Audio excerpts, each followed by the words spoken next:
엄강의 겨울낚시 여령. 군가가 아니었다. 그런데도 학교에서 가르치고 아이들이 열심히 불렀던 색다른 창가가 있었다. 나무 베고 새깃국어 집신을 삼아서 부모님 공양하고 아우를 돌보고 형제 사이좋게 효행을 다하니 우리가 배울 것은 니노미야 긴지로. 전시의 기름을 보급하기 위해 운동장을 모두 아주까리 밭으로 만든 교정. 한 구석에 그 노래의 주인공 니노미야 긴지로의 동상이 서 있었다.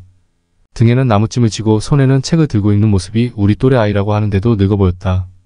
바쿠단 상요시 구군신 그리고 가미카제 특공대처럼 천황을 위해 죽자는 세상에서 부모에게 효도하고 형제 우애 있게 자라면서 열심히 책을 읽는 니노미야 긴지로는 분명 일본 사람인데도 이웃 동네 할아버지쯤으로 보였다. 더구나 그는 집신과 관계가 깊다. 밤마다 집신을 삼고 아침 일찍 그것을 팔아 푼 돈을 모은다. 그렇게 시작해 몰락한 집안을 살리고 물건을 아껴 쓰는 법과 농사짓는 법을 개량하여 나중에는 기근으로 죽어가는 마을 전체를 일으켜 세웠다. 사쿠라 마치를 필두로 수십 수백의 농촌을 빈곤과 게으름과 기근에서 구해낸 니노미야는 총칼이 아니고서도 영웅이 될 수 있는 길을 걸었다. 그의 농사법 개량과 수차와 제방을 쌓는 신기술, 그리고 고리 대금을 하지 않고서도 돈을 당당하게 증식하는 그 모든 놀라운 철학들은 한 켤레, 집신 한 권의 책에서 가져온 것이라 할 수 있다. 그는 길가에서 다 헤어진 집신을 가슴에 안고 기도하는 할머니의 집신 공양에서 큰 감명을 받는다. 그동안 수고 많았네. 내 몸을 해칠 때까지 나에게 바쳤으니 이제는 내가 나온 곳으로 돌아가거라. 근원에서 퇴비가 되어 새별집으로 자랐다가 다시 집신이 되거든 또 함께 살자. 할머니의 기원대로 집신은 순환한다. 논에 버린 집신은 다시 벼가 되어 자라고 그 벼는 짚을 남기고 죽는다. 짚은 새 신발로 태어났다가 달게 되면 다시 죽어 논바닥으로 돌아간다. 이러한 끝없는 순환 속에서 살아가는 생명을 발견하고 그 소모와 재생산의 되풀이에서 불을 얻는 니노미야의 마을 부흥의 정신이 생겨난다.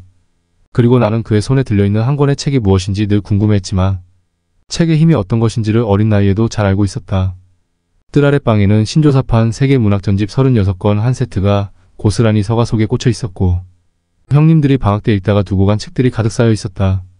등화간지 속에서 나는 정구의 검은 갓을 씌워놓고 몰래 그 책들을 탁 치는 대로 읽었다. 일장기와 군가와 노기다이쇼와는 다른 이야기들, 그리고 일본 신들과는 또 다른 신들의 신화가 펼쳐진다. 그러다가 전쟁이 막바지에 이른 어느 날 나는 고본 책갈피 속에서 찢긴 노트장에 쓴 시 한 편을 발견했다. 아내 동생아 너를 운다너 부디 죽지 말거라. 막내둥이로 태어나 부모 정을 톡 차지한 너 부모님이 너에게 칼날 쥐어주고 사람 죽이라고 가르쳤으리여. 사람을 죽이고 죽으라고 24해 동안 너를 키웠으리여. 좀 어려운 고전체로 쓴 시였지만 아들을 징용 보내고 딸을 정신대에 보내고 장독대에서 몰래 숨어서 우는 여인네들과 같은 목소리였다. 교정을 아주까리 밭으로 갈아엎어도 니노미야 긴지로의 동상이 서 있는 공터가 남듯이 아무리 등화간제로 칠흑 같은 어둠을 만들어도 찢어진 노트장 위에 시를 읽는 빛을 가리지 못하듯이 뒷날 나는 그것이 러일전쟁 때 쓴 여류시인 요사노 아키고의 반전시라는 것을 알게 된다. 강은 얼어도 그 얼음장 밑으로는 따뜻한 물이 흐른다. 식민지 교실에서도 그렇게 배웠다. 간물의 비중은 섭씨 4도일 경우 제일 무겁다. 이 때문에 윗물은 빙점 하에서 쉽게 얼지만 그 바닥에 가라앉은 물은 얼지 않고 흐른다고. 겨울 낚시꾼처럼 식민지의 얼음장을 조금 뚫고 들여다보면 은빛 비늘을 번쩍이며 헤엄치고 있는 고깃대들의 아가미가 보인다. 고기만이 아니라 숨쉬고 움직이고 번식하는 작은 생물들이 조개처럼 입을 꼭 다문 채 초승달처럼 자라고 있다. 섭씨 4도 생명의 강바닥에는 한국인만이 아니라 미나미나 고로세 모두 죽여라라고 노래했던 짱꼴라 신하징 중국도 있었고 고무나무가 있다는 열대의 남방 사람들도 있었다. 그리고 기치구 베이라고 불렀던 서양 사람들도 살고 있다. 알고 보면 일본 사람들도 니노미야 긴지로처럼 요사노 아키고처럼 얼음장 밑에 강물처럼 함께 흐르고 있었다. 엄강의 겨울낚시. 사람들은 한평생 같은 동화를 3번 읽는다고 한다. 한 번은 어려서 어머니가 읽어주는 동화이고 두 번째는 자기가 아이들에게 들려주려고 읽는 동화다. 그런데 마지막 3번째는 늙어서 자기 자신의 추억을 위해서 다시 읽는 동화다. 첫 번째는 배우는 동화, 두 번째는 가르치는 동화, 세 번째에 와서 비로소 그 동화는 생각하는 동화가 되는 것이다. 동화뿐인가? 모든 삶의 이야기는 이와 같은 3가지 단계로 끝이 나는 법이다. 문제는 일생 동안 3번씩이나 듣고 읽을 만한 행복한 동화 동료가 있느냐 하는 것이다. 그런데 그것이 일제 식민지 학교에서 자란 아이들이 갖고 있는 파랑새 이야기다. 내가 맨 먼저 들은 파랑새는 새야 파랑새야의 그 민요였다. 그 다음 파랑새는 총독부 교과서에 실린 기타하라 하쿠슈의 동시 아카이도리 고토리 속에 등장한다. 그리고 그 다음에는 내가 스스로 찾아 읽은 마테르링크의 동국 파랑새다. 국적도 다 다르고 양식도 동화가 아닌 민요와 창작 동요와 동극이었지만 이 세 가지 파랑새는 어느 동화보다도 내 머릿속에 강렬하게 찍혀있다. 제 아무리 크고 강한 나라에 태어난 행복한 아이라도 나처럼 한일과 서양의 새 파랑새 이야기를 글로벌하게 간직하며 자란 경우란 없을 것이다. 내가 맨 처음 만난 파랑새는 새야 새야 파랑새야 녹두밭에 앉지 마라 녹두꽃이 떨어지면 청포장수 울고 간다 전래 미녀로서 자장가로도 불렀다 하니 어쩌면 나는 강보에 쌓여 있을 때부터 들어왔을지도 모른다. 동네 아이들은 슬플 때나 즐거울 때나 그 민요를 자주 불렀지만 나에게는 울고 가는 청포장수나 사사조의 느린 가락이나 모두가 구슬프게 들렸다. 콩밭은 알아도 녹두밭은 모르고 도토리묵은 알아도 청포묵은 몰랐던 아이. 더구나 녹두를 갈아 청포묵을 쓴다는 것을 알지 못해 왜 녹두밭에 파랑새가 앉으면 청포장수가 울고 가는지 이해할 수 없었던 아이. 그리고 또 파랑새가 어떻게 생겼는지 한 번도 본 적이 없었던 아이는 그냥 논에 앉는 참새들처럼 상상 속의 파랑새를 쫓아내야만 한다는 강박관념을 지니고 있었다. 그렇게 혼자 생각한 것이 아니라 알게 모르게 그 노래는 내 머리에 그런 못을 박았다. 더 큰 못이 박혔었더라면 그 파랑새를 죽여야 한다고 생각했을지 모른다. 그 파랑새는 치루치루와 미치루 일본어로 번역된 책에는 칠칠과 미칠이 그렇게 표기되어 있었다가 찾아다닌 행복의 파랑새와는 정반대였다. 하나는 우리가 행복해지기 위해서 끝없이 쫓아다녀야 할 파랑새이고 또 하나는 우리의 불행을 막기 위해서 우리에게 다가와 앉지 못하도록 쫓아내야만 하는 파랑새였다. 녹두꽃이 지고 청포장수가 울고 가는 불행한 풍경, 슬픈 이야기에서는 미움과 부정의 힘이 생산된다. 그리고 마테를링크의 파랑새는 기억의 나라, 밤의 나라, 숲과 행복과 미래의 나라를 차례차례 순례하면서 먼 나라, 낯선 나라들을 찾아 모험을 한다. 그러다가 집에 돌아와 보니 처마 및 새장 안의 비둘기가 바로 자기네들이 찾아다녔던 파랑새라는 것을 발견하게 된다. 떠날 때는 몰랐는데도 자기 집 새가 더 파랗게 변해 있는 것을 알게 된 것이다. 집에서 멀리 떠나면 떠날수록 현실에서 먼 꿈을 꿀수록 가까이에 다가오는 행복의 새 그리고 그것이 칠칠과 미칠. 그리고 병든 이웃소녀를 행복하게 하는 긍정의 힘을 낳는다. 그래서 이 두 파랑새는 역사를 움직이는 부정과 긍정의 두 둥지를 내 가슴에 틀었다. 그런데 불행과 행복의 파랑새의 텍스트 읽기는 3번이 아니라 여러 번 변하게 된다. 어른들은 녹두밭은 그냥 녹두밭이 아니라 동화꾼을 뜻하는 것이라고 했다. 전봉주는 어릴 때 몸집이 작아 녹두라는 별명이 붙어서 녹두장군이라고도 했다는 것이다. 그리고 청포장수는 동화꾼에 의지하고 살아가는 민중이라고 했다. 물론 녹두꽃을 떨어뜨리는 파랑새는 동화꾼을 멸하는 푸른 제복의 일본군이다. 그런데 어디에서 들었는지 다른 아이들은 전봉준의 성전자에는 팔과 왕자가 들어있어서 파랑이라고 읽혀진다며 그래서 파랑새는 파랑의 전봉준이 된다는 것이다. 새야 새야 파랑새야 너는 어이 널러왔니? 솔잎대니 푸릇푸릇 봄철인가 널러왔지의 가사는 시대를 잘못 알고 거사를 했다. 실패한 전봉준을 한탄하는 내용이라는 것이었다. 일본군이 되었다가 일순간에 녹두 장군이 되는 파랑새. 이 현기 중에 또 하나의 일본 텍스트 기타하라 하쿠슈의 동시 파랑새를 읽지 않으면 안 된다. 엉강의 겨울낚시. 빨간새 작은새 어째어째 빨개 빨간 열매 따먹었지. 하얀새 작은새 어째어째 하얀 열매 따먹었지. 파란새 작은새 어째어째 파란과 파란 열매 따먹었지. 내가 만약 식민지 교실에서 자라지 않았더라면 아마도 요즘 아이들처럼 영원히 기타하라 하쿠슈의 이 동요를 모르고 자랐을지 모른다. 그리고 한두 살만 더 나이가 많아 서당에서 천자문을 배우는 아이였더라면 하쿠슈의 파랑새는 물론이고 녹두밭에 앉는 파랑새 칠칠과 미칠의 파랑새가 아니라 서왕모의 전설의 중국 총조밖에 몰랐을 것이다. 신화시대부터 새는 언제나 인간의 영혼관념이나 마음을 담은 상징물로 노래되어 왔다. 그런데 이 동요의 파랑새에는 어떤 의미도 느낌도 담겨있지 않다. 파란새는 파랗고 빨간새는 빨갛고 하얀새는 그저 하얗다. 어느 것이 더 아름답고 어느 것이 더 선하고 어느 것이 더 옳은 것인지 색깔만 다를 뿐 모두가 그냥 작은 새일 뿐이다. 이런 동요 속에서 색깔 논쟁은 무의미하다. 파랑새가 파란 열매를 따먹어 파랗다는 것은 전혀 과학적인 인과관계를 무시한 것이다. 단지 이미지에 현상적 연관성이 있을 뿐 파랑새가 녹두밭에 앉으면 청포장수가 울고 간다와 같은 어떤 논리적 인과의 사슬도 발견할 수 없다.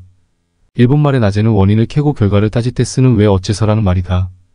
그런데 그것이 두 번이나 겹친다는 말이 등장하고 있으면서도 그에 답하는 말은 너무나 싱겁고 엉뚱한 선문답으로 되어 있다.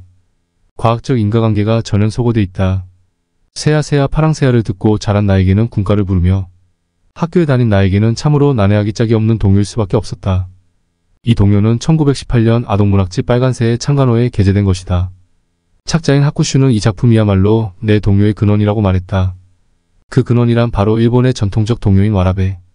우타를 살려 당시의 독자에 대응하는 새로운 작품을 창조하려는 정신이다. 실제로 그는 홋카이도 오비로 지방의 자장가에서 이 동요의 힌트를 얻었다고 한다. 떡을 쪄 빨간 산에 올라가면 빨간 새가 쪼아 먹고 파란 산에 올라가면 파란 새가 쪼아 먹고 하얀 산에 올라가면 하얀 새가 쪼아 먹는다는 내용이다.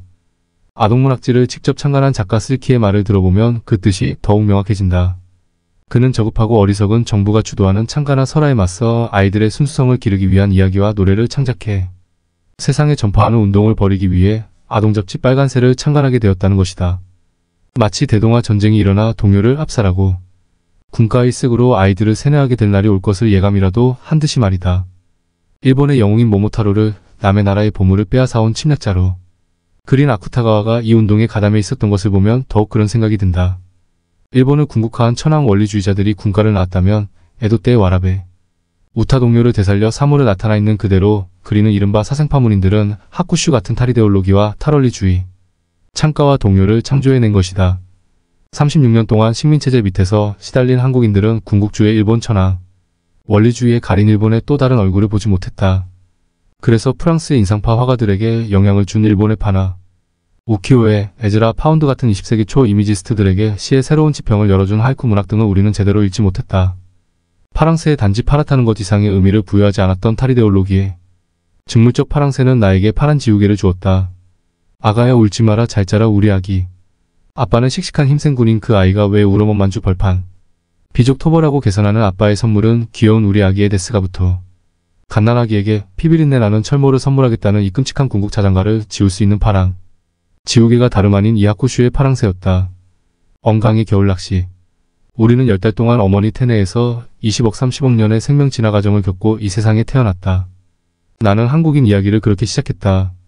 그리고 내 또래 닭띠개우생 아이들은 6년 동안 국민학교 공간에서 36년 동안의 식민지 상황과 그 역사를 치르고 해방된 한국 땅에 태어났다. 요즘 아이들이 잘 본다는 미국 드라마처럼 내 한국인 이야기 시즌1은 그렇게 끝난다. 태내는 어두웠다. 그러나 알고 보면 폐쇄적인 공간에서도 탯줄을 통해 바깥과 교신하고 태어난 뒤에 홀로 서는 연습도 했다. 식민지 교실도 깜깜했다. 하지만 아무리 학교담이 높아도 후문이 있고 몰래 드나들 수 있는 개구멍이 있다. 그곳을 통해 세 가지 파랑새들이 아이들의 가슴으로 날아와 둥지를 틀고 알을 낳는다. 일장기가 걸린 교문이 활짝 열리고 우리가 독립공간으로 향해 날아갈 때 그 파랑새들은 우리의 깃이 되어줄 것이다. 무엇보다 77과 미칠의 파랑새는 수천 년 대륙만 보고 살아온 한국인에게 바다가 무엇인지를 알려주었다. 사학자들은 그것을 한국의 근대화라고 부르고 있지만 겨우 10살을 넘긴 아이들은 그저 양이라고 불렀다. 남자는 스메에리의 제복과 여자는 몸빼를 입었을 때에도 사람들은 그것을 외복이라고 부르지 않았다. 한복 옆에 있는 것은 양복이었다. 한식에는 양식이 한옥에는 양옥이 있었다. 한자에 대응하는 말은 외가 아니라 바다 양자였던 것이다. 모든 물건이 양품으로 변하면서 바가지까지 양재기가 된다. 신장로의 양버들 포플러, 돼지우리의 양돼지 등 모두가 바뀌어갔다. 어머니도 이제는 양산을 쓰고 집안에서는 인장표 싱어 미싱을 돌린다. 아버지는 개화경환경의 개화장이다. 시도 예외가 아니다. 우리 문단은 지난해에 근대시 100년을 맞이했다. 육당 최남선의 해액에서 소년에게를 기념하기 위해서다. 그런데 제목 그대로 한국 최초의 신체시는 바다를 예찬하는 노래였다. 철썩철썩 우르륵항 아직 바다가 해로 표기돼 있었지만 분명 그 시는 파도가 바위와 무틀 치면서 내까지게 모야라고 바다의 힘을 과시한다. 육당이 창간한 소년지의 내용은 더욱 확실하다. 번역 소설들은 로빈슨 크루소 같은 표류기이고 시는 바이런의 오션 등이다. 그리고 역사는 대한제국의 해양사다. 하지만 육당은 아직은 영국 시인 바이런처럼은 아니었다. 바이런의 대항은 젊은이가 바다를 향해 말하는 것으로 되어 있는데 육당은 거꾸로 바다가 소년에게 말하는 형식으로 시를 썼기 때문이다. 한국인은 대륙문화에서 해양문화로 시선을 돌렸지만 불행하게도 그 바다에는 일본이 있었다. 우리가 방방곡곡이라고 할 때 그들은 스스우라우라라고 한다. 그 진은 주문진의 진이요 목포라고 할 때 그 포다. 나라 전체를 바다와의 첩숙지로 생각했던 것이다. 그런데 우리는 바다와 면에 있는 지명에도 진이나 포보다 산자가 붙어있는 곳이 많다. 부산이 그렇고 원산이 그렇고 군산과 서산이 모두 그렇다. 해액에서 소년에게 구문처럼 육지에서 바다로 나가는 것이 아니라 바다에서 육지로 들어올 때 보이는 산을 랜드마크로 삼은 것이다. 노래도 떠나는 부산항이 아니라 돌아오는 부산항인 것이다.